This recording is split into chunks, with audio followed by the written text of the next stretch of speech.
Hey gang, Zippo. I've got to eat crow. I absolutely, totally, and completely misrepresented that carburetor on that white 5-horse Briggs yesterday. What I was calling the idle jet is the main jet and the only jet that's in that carburetor. And Tom Dewey pointed it out to me. And it dawned on me as I was editing the video, and I was going to put captions in there, main jet, not. And I just didn't because I was in a hurry to get the video uploaded and I knew it was going to be a long video. So I'm going to pull that video down, tag this to the beginning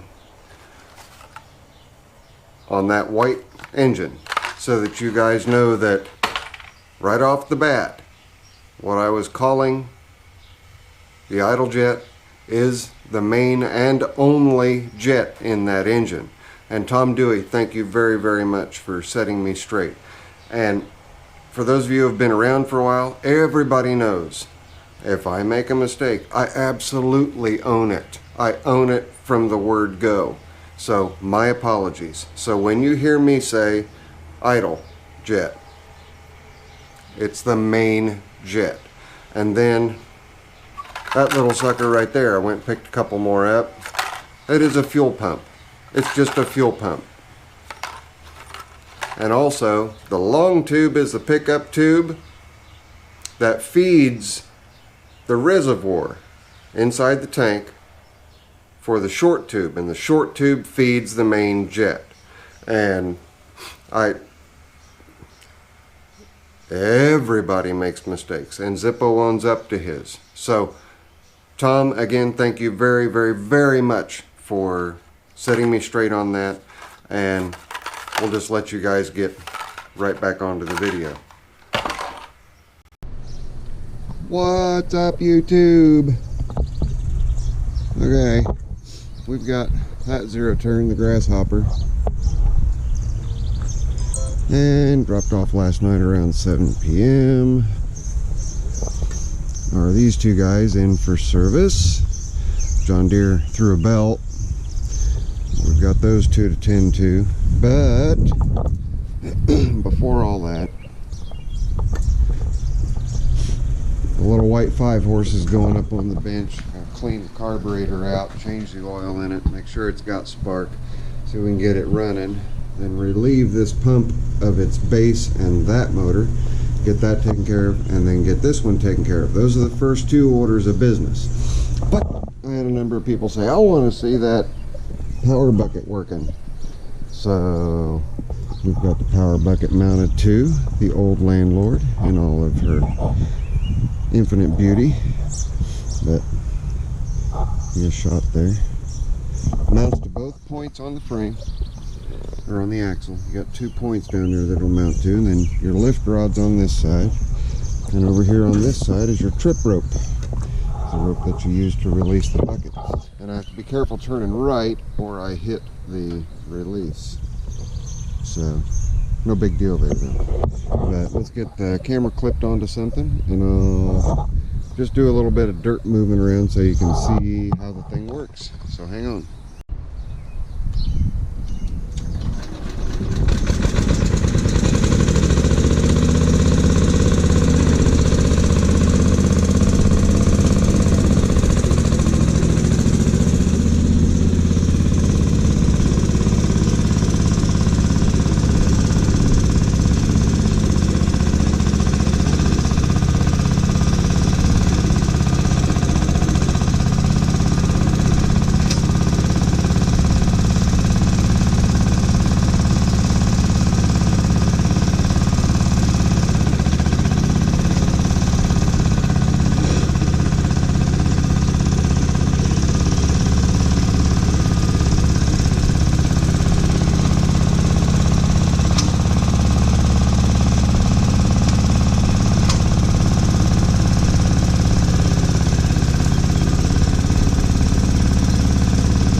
there you have it. That's just a quick little generic look at how the thing works. When you pull the string trip, it pivots right here at the center. Now understand, this is not a Johnny bucket. This is an actual Simplicity made power bucket. And I'll get you guys the part number for the ID tag here in just a minute. But just got the rope in the eyelet right there. And I wanted it on one of my hydro operated tractors, so it was either the Haas or the old Landlord, and I thought, let's just put it on the old Landlord. Did not use the factory lift rod because I didn't want to bend it up, so I just made a lift rod with an adjustable end out of an old snowblower lift rod, long frame, like the Baron 3400 series, those types with the flip up hood. So that's it. That is this power bucket in a nutshell. And I've got the counterbalance on there just to help with once I've got a load on it, just so the hydro doesn't have to work as hard. You heard that I had to ramp up the RPM on the engine a little bit to get the bucket to lift, but it'll hold quite a bit of weight. So let's take a look in here real quick at the model number. And they're really hard to come by. I mean, really hard to come by. Alright, don't freak out, Sean. There it is. Okay, I about freaked out. Your model number is, get the glare off of there, 1690767, and you can put that number in the Simplicity website and pull up the manual on it and see that it's an actual Simplicity model. Haven't done anything with the power hacksaw yet, haven't needed it, but now we're going to jump on the white motor, get it on the test stand, see if we can get it running, so stay tuned. Alright gang, got her secured to the workbench. Let's see first off if we've got any spark. I emptied the fuel tank out. What a nasty varnished up mess that was. And get that to where you guys can see it. Can you see it there? Not really. Hang on.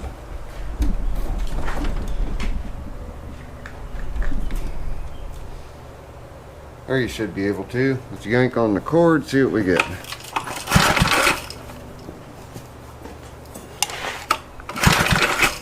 You see it? We have spark, so that's a good thing. And let me show you guys, if you look down here, it's another reason I wanted to get this engine. If you look at that spark plug, that's the original spark plug for this engine. It has the same white paint on it that the engine is painted. You know what that means? At least what it means to me. That engine has very little time on it.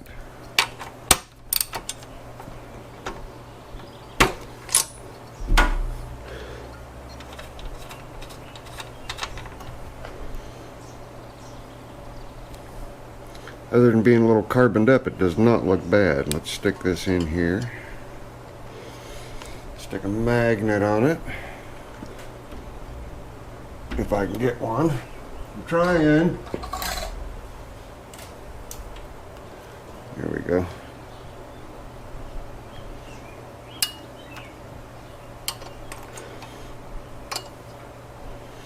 Now let's see if that spark plug throws a spark. Oh yeah. Again, you guys are in a bad spot to see it. I'll move you around. Suppose I could just turn the spark plug. There. Should be able to see the spark.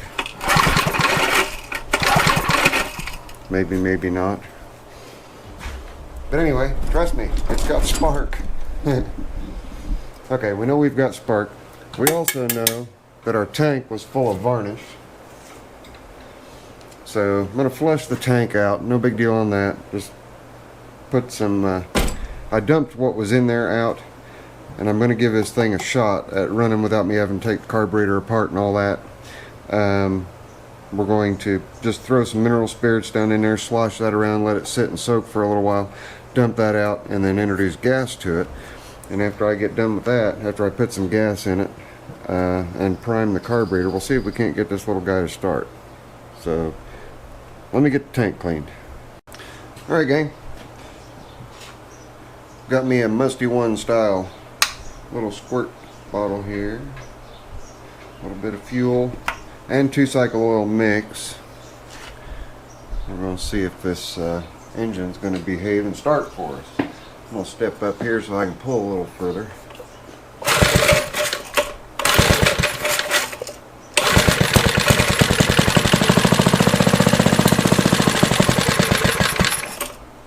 Well, we know it runs. How about that?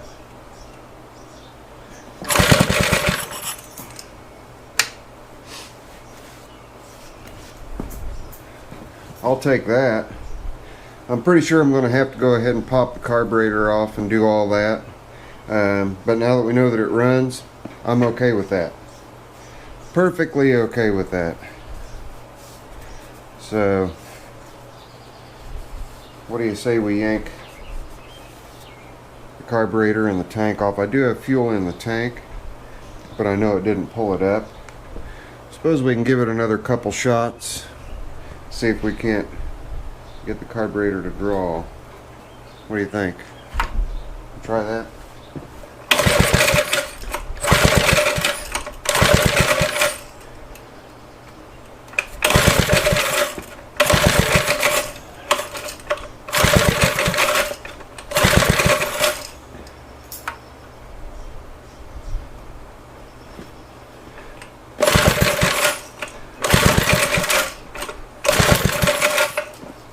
Okay, that's enough, and I'm alright with that.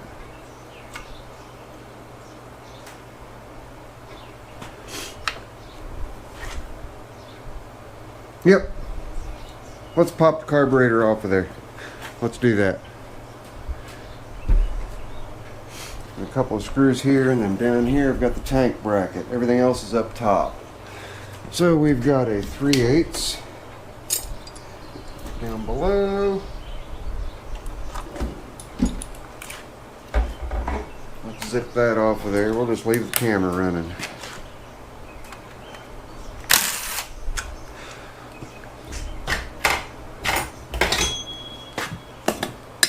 Parts tray.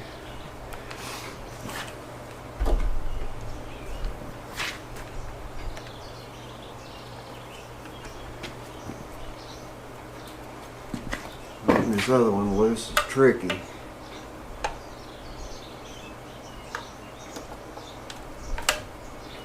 Came loose. Yeah, I don't think this engine's had much time on it at all.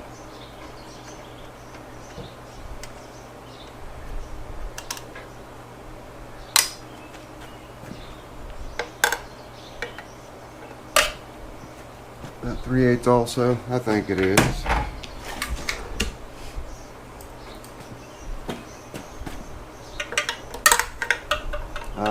I probably flooded it, be my guess.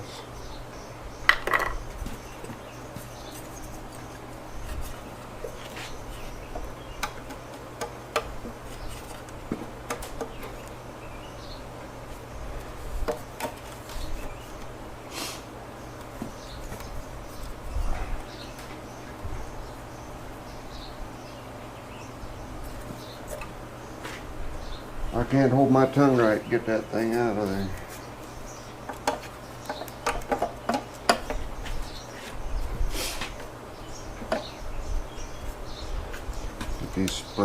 Get this spring off of here.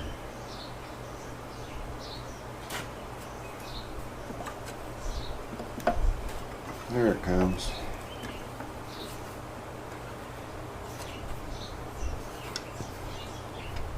Probably should have waited to put fuel in it.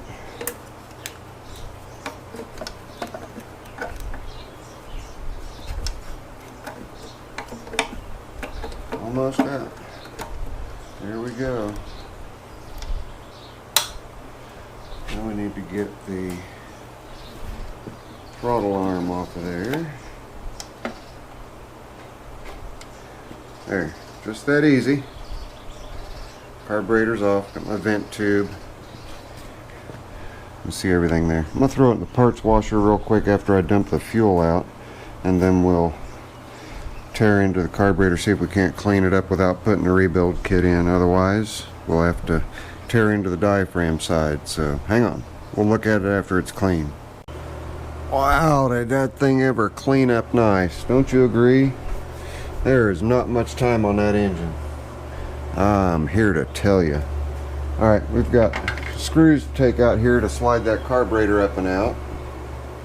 We'll get those cracked loose.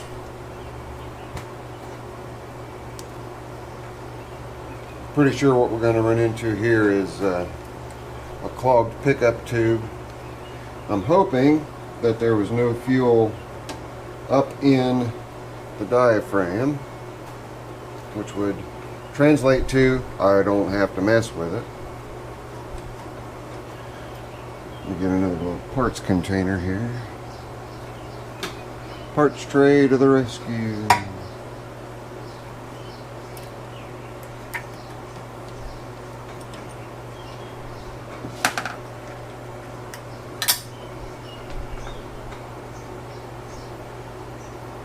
Remember guys, this is the engine that's going to be used on that water pump, if the water pump is any good. If the water pump's no good, and I get this engine all done,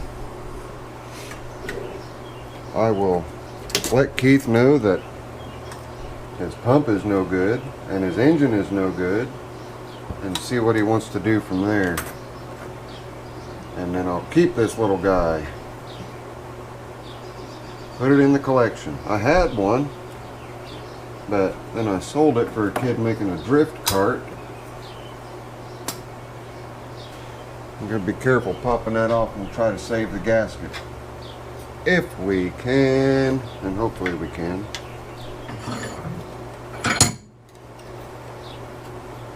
Oh yeah, easy peasy. Hope I'm not in the way too much here. Oh yeah, sweet. Alright. Let's see what we've got. We've got the pickup tube.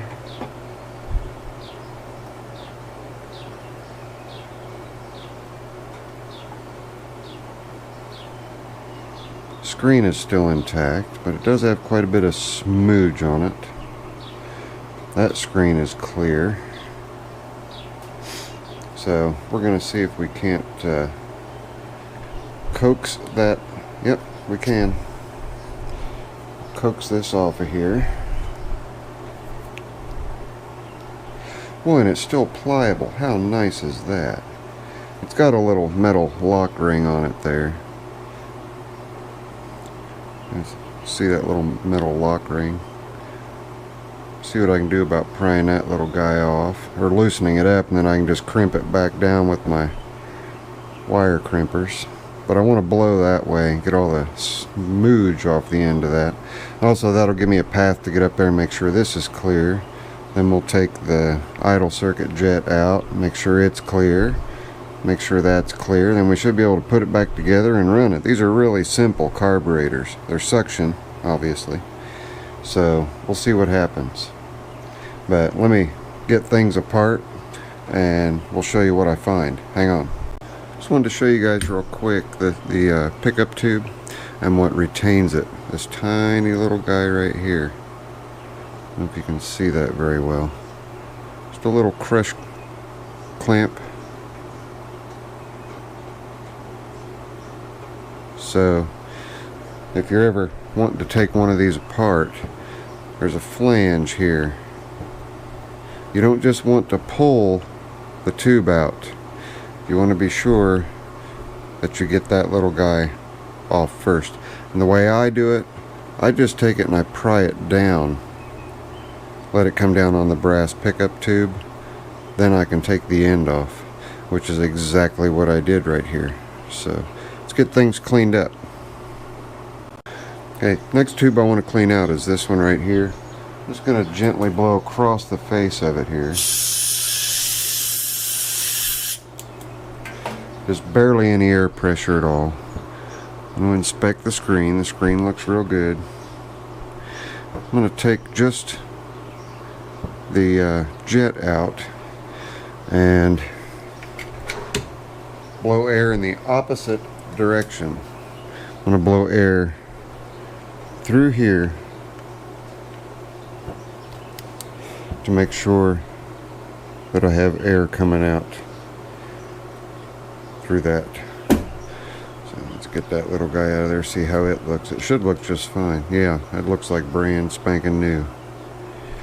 We've got a little jet down there. You can see the idle jet. You want to back that out.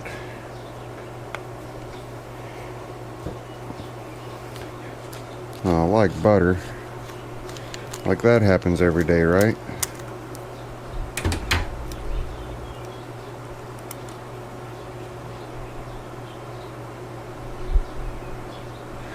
Then you have a tiny little hole in the middle of that. That's your idle jet. Gently blow it out. You're not going to blow anything out of the jet. All that's in there is just a hole. It's one solid piece. So that's clear. Now we're going to come through, and you can see, if you look, you may be able to see it and you may not. Let me get a little light on the subject.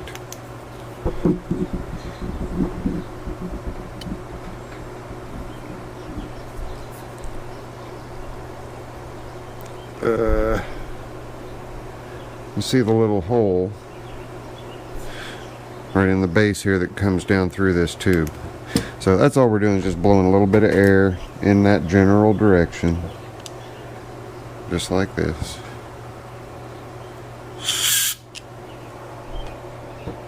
Sorry, I was just making sure I had the microphone on.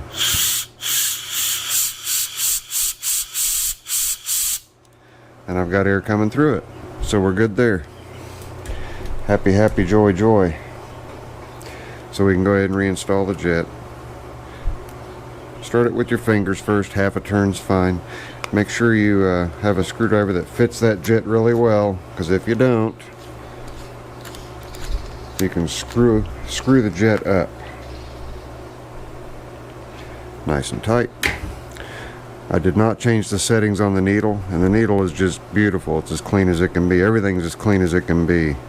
So I'm probably overly confident, but I'm confident that we're going to be in good shape. Let me tilt the camera down just a little bit. Pretty confident we're going to be in good shape. So here we have that diaphragm with the spring load in here. So that's what's going to come off next, so that we can inspect that. So hang on. Okay, we left off. We're getting ready to pop those 4 screws off and take a look underneath. Just loosen each one of them just a little bit at first, because you've got a little spring and a spring cup underneath all that. Also wouldn't hurt. Hang on to everything. And I'm working over a open floor, so if I drop something, it's going to be gone. But I'm doing that because the camera's right here in view. I got to keep everything in view, right?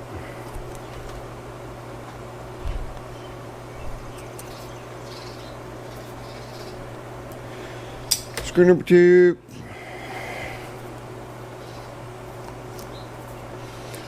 Number 3. And the last screw. And I'm going to try to save the diaphragm. If this looks as good as everything else, we'll be in real good shape.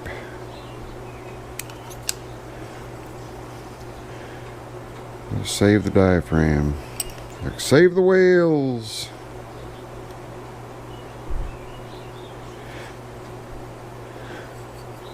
Come on, release for me. I'm using a painter's spatula that I have cut off short and put an edge on, kind of like a little chisel, to help me get into little places. There it went finally. And this is something that yeah, that's lacquer.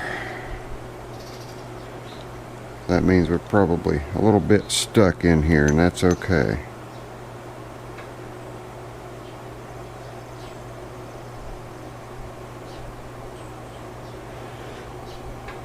Yeah, it's a mess.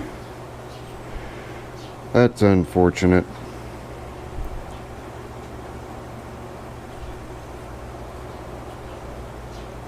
Yeah, that gasket has deteriorated. So I think I've got this gasket. If I don't, I'll have to order one and we'll get one in.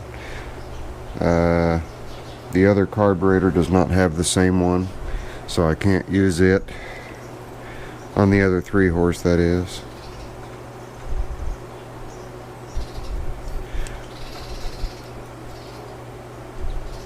Carefully go through here and peel this thing up. I don't want to give Keith back something that's not going to work, obviously. So may have to revisit this little white engine when we get the kit in.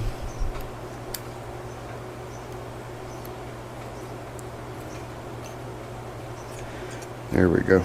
And here's the little spring in the cup I was talking about. Here's my gasket.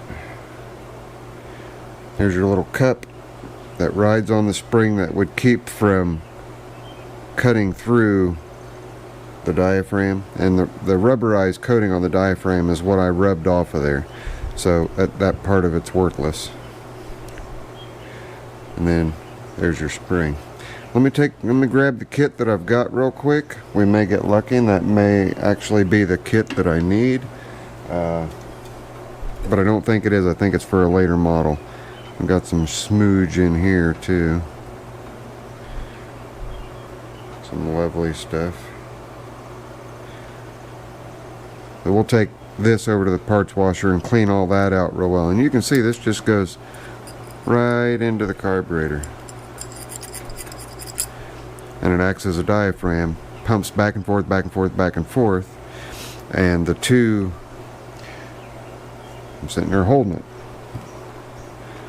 These two little flaps, this flap and this flap, as this is pulsing back and forth, one flap will open, the other will close, and that's creating a suction on, where'd it go? There it is. On that tube, and also on the idle circuit tube, so you can start it at idle and then ramp the engine speed up. So that's good and clear now. Of course it tasted really nasty, but that's what that does, and that's why it's important that this is in good shape, is because it's rubberized material. And if it doesn't have a good seal, it's not going to form a vacuum, and it's not going to allow it to pulse and pump and act like a little mini air pump, or in this case fuel pump, which is what it is. Like I say, it just uses the vacuum off the engine. Pretty simple and ingenious design. So let me see if I've got the kit real quick, and we'll take a look at that. If it's the right kit, we can put it back together. Hang on.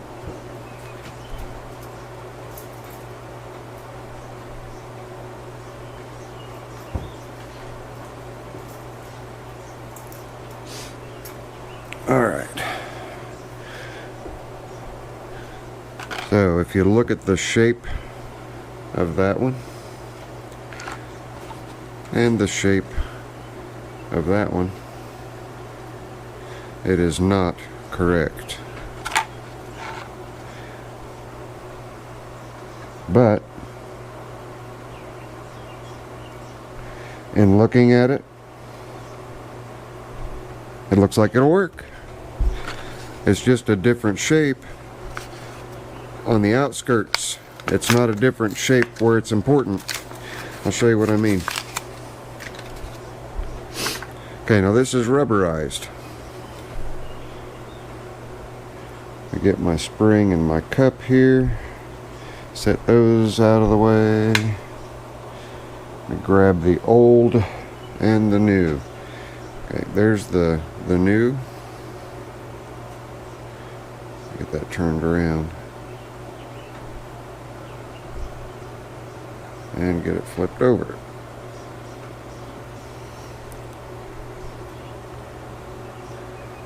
You see how it's going to work? It will work because this extra little boss right here isn't going to matter.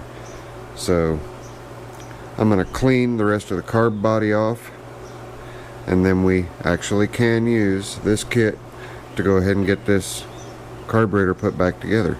So give me just a minute, blow the carburetor off, and I'll show you guys putting it all back together. Alright, we're all cleaned up. See, I've got a roll pin right here. That roll pin locates this gasket, just like that. Alright, what we need to make sure happens is that we do not mount it upside down. So you want to mount it how these are rounded. This one's rounded down, this one's rounded up. That's the way you want the gasket on there. If you flip it over, it's rounding the wrong direction. So that's a way to tell when you're replacing your diaphragm which way it's got to go. And then remember, your spring goes in the hole in the perch first, and then your spring cup, I call it a cup because if you look at it, it's got a rim there. Goes right on top. Then making sure that you have the gasket oriented correctly, set it over that roll pin.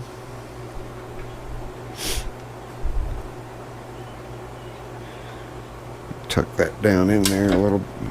Get over there. Here we go. Just like that.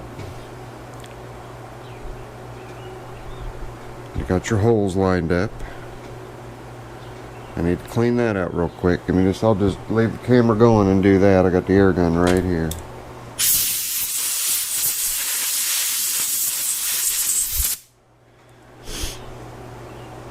You've got air passages on your cap. You have an air passage here. That blows out right there, and then an air passage over here that blows out over on this side. Make sure all that's good and clean and clear. Okay, now we have this must be a universal gasket, but it's going to work for this, and I'm glad. That way we can go ahead and get this finished up. Just set that plate on there. Run your screws back down. After you run your screws back down, I'll put everything back together. Get everything back together. We can throw it back on the engine, and we should have a good running engine. Just bumped the camera. Hope you guys didn't get dizzy, or that I didn't hurt you.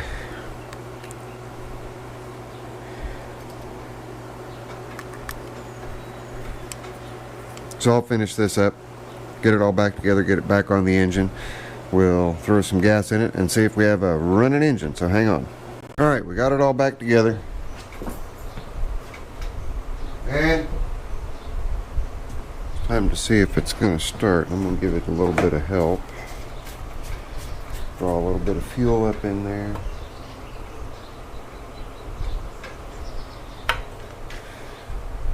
I have to release the cap on this thing each time so it doesn't build pressure. Wind up squirting out the tube. Alright. Full choke. Whoop. Sound positive.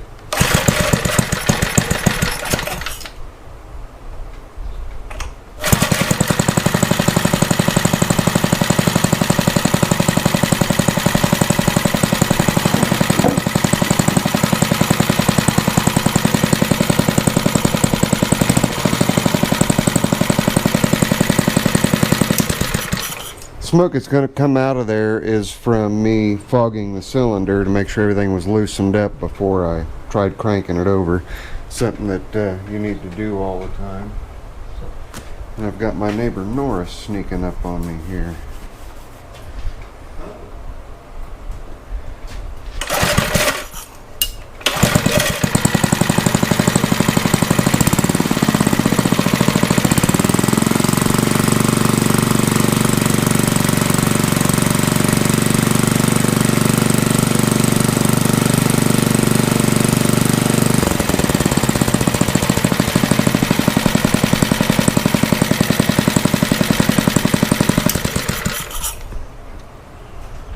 gonna let that run for a while, clear the smoke out, make sure we don't have any problems with the rings. I'll catch you guys in a little bit. Alright, we let it run for a little while.